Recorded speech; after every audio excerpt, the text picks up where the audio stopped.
আবার জামাটা কেন নিয়ে এসছো? আমি তো এইমাত্র জামাটা রেখে এলাম, তুমি আবার কেন নিয়ে আসছো? শুভ সন্ধ্যা সবাইকে। কেমন আছেন সবাই? আমরা তো এই বেশ ভালোই আছি। আমরা এইমাত্র বাড়িতে ফিরলাম। আমরা একটু গেছিলাম আজ মানে এখানে অনুকূল ঠাকুরের সৎসঙ্গের অনুষ্ঠান, তাই সেখানে গেছিলাম। বাড়িতে এসে ওর জামা কাপড় চেঞ্জ করলাম।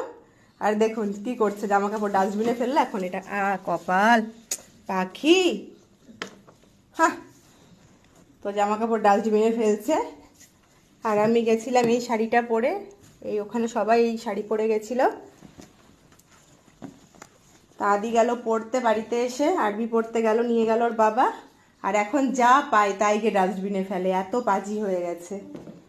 আর বাচ্চা কাচ্চা না কিছুদিন ভালো যায়, তারপরই আবার নানান রকম জিনিস শুরু হয়, ভালো লাগে না।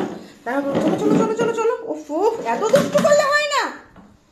অরিন না মানে হঠাৎ করে না মুখে, এই যে দেখছি মুখে এখন দু একটা গাতেও দেখছি মুখে কেমন একটা র্যাশ র্যাশ মতো উঠছে ছেলেটার। আর চোখগুলো বেশ মানে কেমন একটা টানা টানা টানা টানা মতো লাগছে।